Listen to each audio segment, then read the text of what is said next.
Hola, ¿qué tal? ¿Cómo está? Soy Violeta Huerta y les saludo con mucho gusto en esta mesa de análisis de Reto 2024, una cobertura del Sistema Mexiquense de Medios Públicos. Hoy abordaremos un tema clave, el cual es parte de los retos que enfrentará el próximo gobierno, y no solo en el ámbito federal, sino también municipal y estatal. Y es que Morena y sus aliados del Partido Verde, del Partido del Trabajo, tras los comicios del 2 de junio, cosecharon la mayoría de los cargos de representación popular. Y bueno, esto los colocaría en vía de ser un partido hegemónico.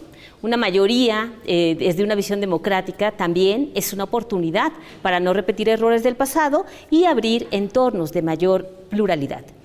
Y de esto vamos a platicar hoy, cómo gobernar sin avasallar.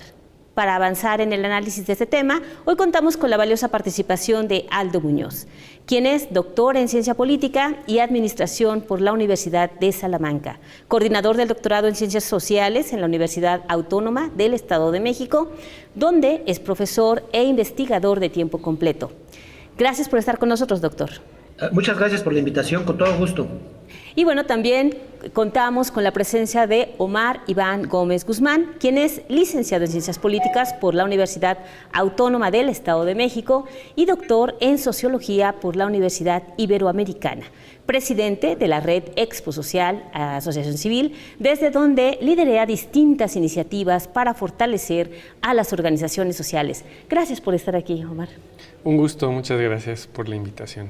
Y bueno, como hemos observado, el diálogo constante y la deliberación al interior de la sociedad es fundamental para mejorar nuestro entorno democrático.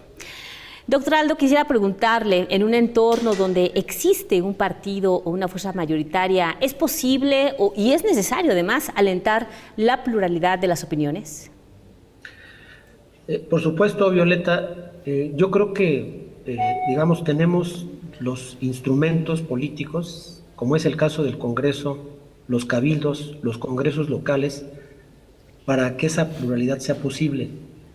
Sin embargo, hay que decirlo, la pluralidad no es en automático, depende de cuánto las fuerzas políticas a nivel nacional, estatal o municipal sepan representar a los grupos, sepan, capturar en un sentido bueno de la expresión el sentir de las diferencias sociales, y en esos términos es que los partidos pueden hacer válidos los intereses de sus representados en los espacios que comento.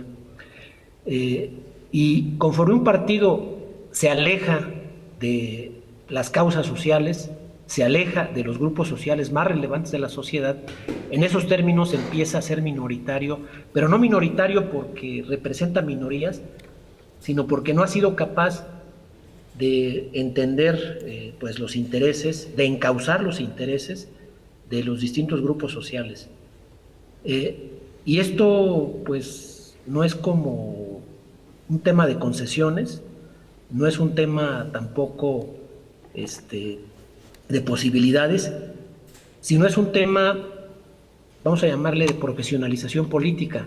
En la medida que un partido cuenta con dirigentes políticos conocedores, profesionalizados de lo que se debe de hacer para acercarse a los grupos, a las diferencias, y para poder encauzar esas diferencias, en esa medida va a ser más exitoso.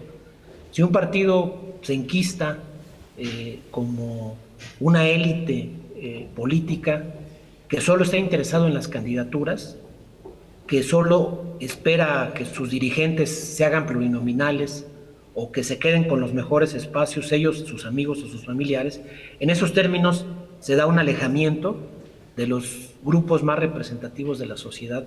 Y eso siempre se refleja, estimada Violeta, en los resultados electorales, o vamos a llamarlo así, en la aprobación o en los niveles de aprobación de los gobiernos a nivel nacional, a nivel estatal y a nivel municipal. Gracias. Omar Iván, en un escenario donde Morena y sus aliados tendrán mayoría, tanto en el Congreso Federal como en la mayoría de los congresos locales, ¿cómo alentar la pluralidad y, el reto de cómo ser una mayoría que no avasalle a las minorías? Sí, yo creo que es muy importante tener esta diferencia de conceptos. A veces la democracia está muy asociada a la mayoría, pero dentro de este juego de mayorías y minorías, creo que yo recuerdo mucho esta diferencia de decir la voluntad general no es lo mismo que la voluntad de todos. Entonces, lo importante de una democracia y sobre todo un gobierno que tiene una amplia mayoría, tanto a nivel estatal o federal, en este caso Morena, es que pues también se tome en cuenta las minorías, porque si no se puede convertir en que la mayoría decida todo, pero ahí es donde quedan a veces relegados ciertos grupos vulnerables. En este caso, como es un partido de una base social que viene apoyado por ciertos grupos vulnerables o que antes eran considerados minorías, ahora digamos que se va a invertir el papel. Entonces ahora es importante que con este respaldo popular que se dio, que como bien lo dice el doctor Aldo, viene siendo un refrendo de la mayoría de la población hacia un partido, hacia una plataforma política que se puso en concurso en las elecciones y que ha salido pues ganadora con el respaldo popular, que también tomen en cuenta a las otras minorías que no los respaldaron, ¿no? De esa forma tener pues una sociedad menos polarizada, y es como el huevo y la gallina, porque vienes de pelearte en las elecciones donde lo importante es contrastar con tus oponentes. Claro. Entonces este discurso de amigos, enemigos, buenos, malos, juega mucho en las campañas de contrastarte con el otro y decir somos los buenos y ellos son los malos. Ahora que ya entras a gobierno, yo creo que el reto es pues poder gobernar para todos y no solamente para la mayoría que te dio el respaldo en las urnas. Así es, tomar en cuenta a todos. Y bueno, esto también nos lleva a otra pregunta, doctor Aldo, ¿cómo superar estos retos y no volver a cometer los errores del pasado, cuando vimos una fuerza política que tenía mayoría y se cometieron excesos? Pues mira, Violeta, yo creo que es como muy difícil que volvamos a regresar al pasado del partido hegemónico, porque si hablamos de partido hegemónico tiene que ver con un tipo de régimen donde no es posible la competencia entre partidos, no es posible que un partido minoritario pueda ganar las elecciones porque el régimen controla el conteo de votos. Y no es el caso, es decir, esa parte ya fue superada. Estaríamos, en el mejor de los escenarios, está por verse, me parece que todavía está por verse, en un esquema de partido predominante, donde la fuerza mayoritaria, por un periodo importante de tiempo, vamos a suponer 4 elecciones, tiene el control de las cámaras legislativas y eventualmente el triunfo en el Poder Ejecutivo. Además, por supuesto, de el triunfo en los gobiernos estatales. Entonces, digamos, vamos a hacer esta diferencia. Y luego está el segundo punto que mencionas y que comentaba mi amigo Maribán. Los partidos mayoritarios en contextos democráticos logran tener tanta representación porque son los que suman más intereses. Y yo te puedo decir, independientemente de lo que juzguen los televidentes, que el PRD desapareció porque dejó de representar al grupo o a los grupos que todavía creían que se sentían representados en ese partido. El PRI y el PAN disminuyeron su capacidad representativa porque se alejaron de muchas causas sociales. Que lo diriman esto las distintas asambleas o los distintos órganos deliberativos de estos partidos, pero en la medida en que digamos que una fuerza política se aleja de las causas sociales más importantes, de las causas sociales más sensibles, pierde capacidad de interlocución a nivel social y, por supuesto, eso se cobra en las urnas. Entonces, ¿cómo evitar, volviendo, digamos, al punto medular de la cuestión, cómo evitar que Morena se convierta en un partido hegemónico? Bueno, yo creo que la sociedad, a través de sus distintas expresiones organizativas, empresarios, trabajadores, campesinos, agrupaciones vecinales, y todas estas, digamos, formas de organización social tienen la obligación de hacer notar de manera constante que no es posible o que no se puede admitir que se cancelen, por ejemplo, o que se erosionen los mecanismos democráticos de participación ciudadana, los mecanismos democráticos de concurrencia electoral y mucho menos los mecanismos democráticos que permiten y garantizan que todos compitan y eventualmente puedan ganar una elección. Asimismo, es, digamos, tarea de los demás partidos que no tienen, digamos, la mayoría en los congresos, en los cabildos a nivel nacional, que vigilen de cerca y digamos, denuncien lo que corresponda en lo que respecta a la erosión de los mecanismos que hacen posible la competencia política democrática y que favorecen pues la concurrencia de intereses diversos en distintos espacios públicos, en las calles, en las plazas públicas, en los espacios institucionales. Así es, gracias, doctor. De momento doctor. sería mi apunte. Perdón por interrumpirlo, pero vamos ahora a preguntarle a Omar Iván cómo debe conducirse desde tu punto de vista esta mayoría, cómo debe ser una mayoría sin imponer, porque bueno, como bien lo mencionaba el doctor, pues ha habido mayorías en otros congresos que sin duda sí avasallaron. Creo que lo importante es que el grupo en el partido mayoritario, la alianza de varios partidos mayoritarios, respeten, tengan ese respeto por la oposición.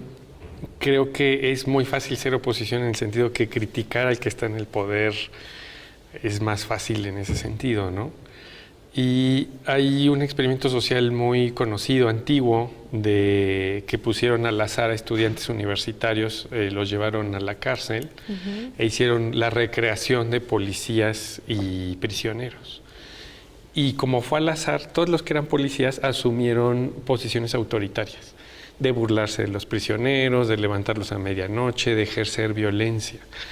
Y lo que este experimento social demostró y se tuvo que cancelar es que los roles de poder hacen que la gente vaya asumiendo esas características. No es que tú seas bueno o malo, sino si te ponen el rol, el uniforme, el entrenamiento, todo el aparato que viste el poder, vas a terminar convirtiéndote de cierta forma o adaptando temas de violencia o de imposición. Entonces creo que lo mismo sucede en los partidos políticos.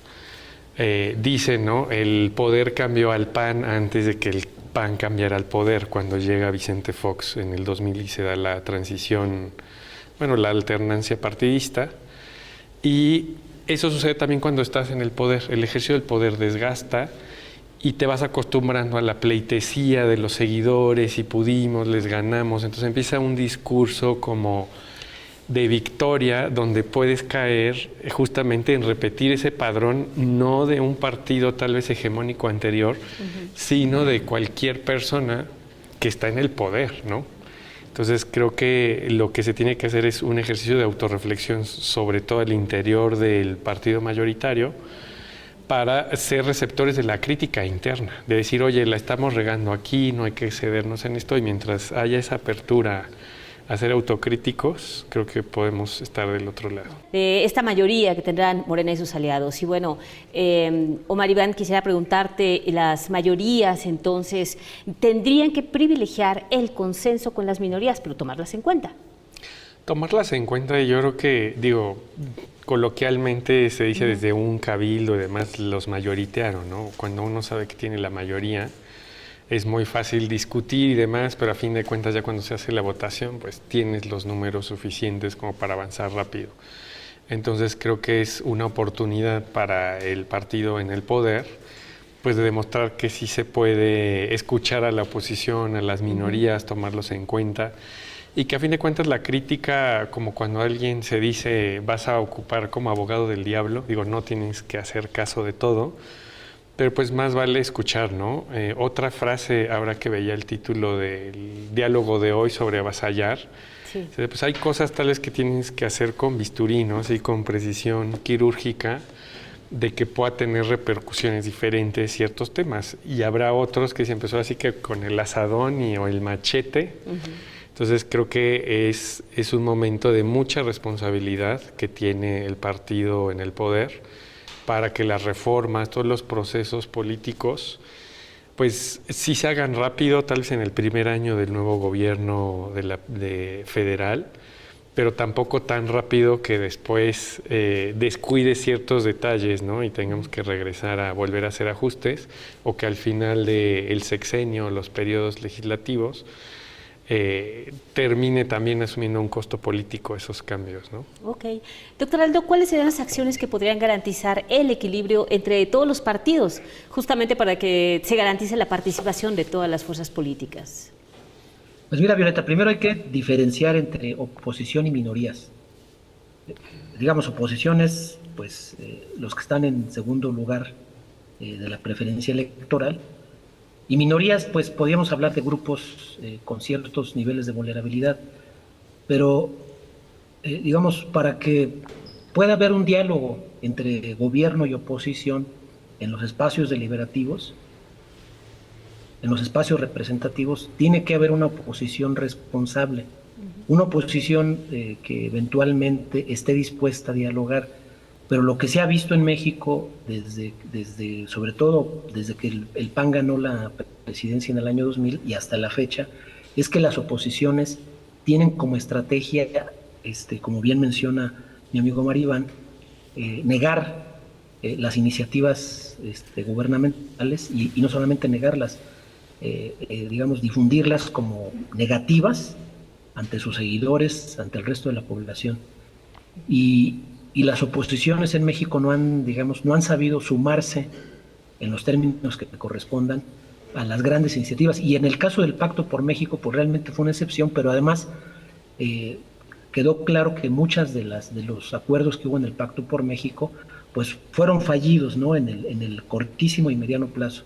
Entonces, en la medida en que las oposiciones y el gobierno encuentren un punto, digamos, de convergencia y de diálogo, pues yo creo que puede haber mejor resultado. Muchas gracias. Y Omar Iván, ¿este nuevo escenario también es propicio para que pueda haber una mayor participación de la ciudadanía? ¿Tú cómo ves?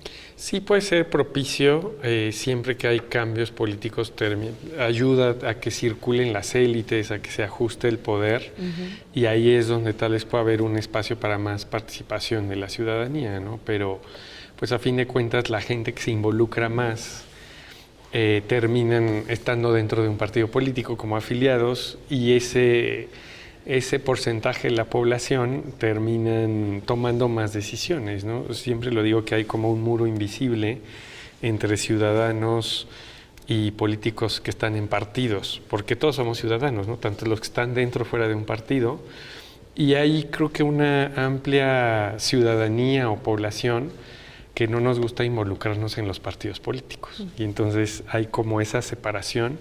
Creo que se ayuda el hecho de que ahora haya un partido que tiene un apoyo de la base popular, de incluso ciertas minorías sociales que habían sido o que no habían sido tomados en cuenta tal vez con otros partidos de otra ideología, y eso sí puede ser un espacio para que más sectores de la población puedan tener una participación en incidencia en las decisiones políticas. Ok.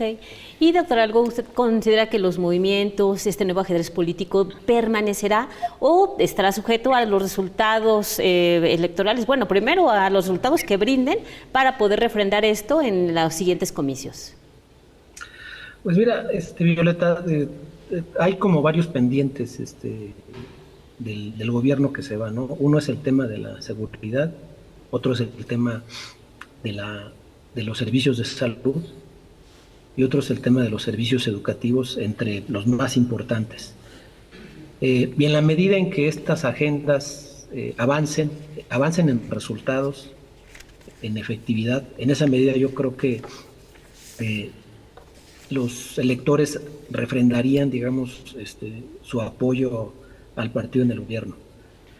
Y también en la medida en que las oposiciones se abran sus candidaturas a grupos ambientalistas, a los grupos de las mujeres buscadoras, es decir, a las asociaciones ciudadanas que son más sensibles a las necesidades que tenemos actualmente. Yo creo que en esos términos las oposiciones también van a tener mejores oportunidades de representar las causas sociales, que me parece muchas siguen sin tener un espacio.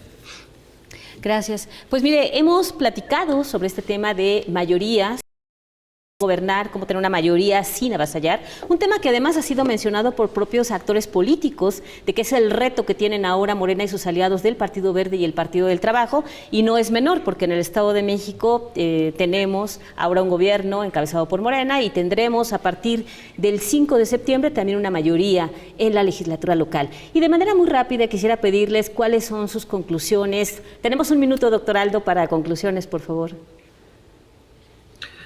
Muchas gracias, Violeta. Mira, yo creo que de mi parte, puedo concluir que los partidos mayoritarios o minoritarios tienen ese estatus en función de su capacidad de acercarse a los distintos grupos sociales, de encauzar sus luchas y eventualmente de cuando son gobierno, hacer políticas que beneficien y que eventualmente se refleje o que ellos mismos lo reconozcan así. Y por eso mismo, digamos, la mayoría muy difícilmente le puede regalar algo a la minoría cuando no representa genuinamente los intereses pues de grupos que están al margen y que necesitan algún tipo de apoyo para encauzar sus necesidades en los espacios institucionales. Y agradezco mucho la oportunidad de este espacio. Gracias. Omar Iván, tenemos un minuto para conclusiones.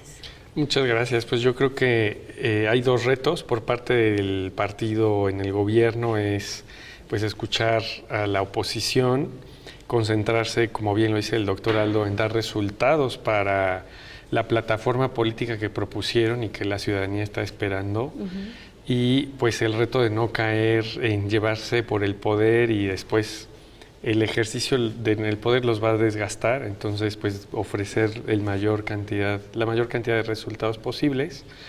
Y de la oposición también tiene el reto de reconstruirse, de renovarse. Creo yo que ya hay varias marcas de partidos políticos que ya están demasiado desgastadas y creo que ahorita es un buen terreno para que surjan nuevos liderazgos intelectuales, políticos, partidistas, y también hacer una reflexión realmente a conciencia de cómo se podría mejorar, ¿no?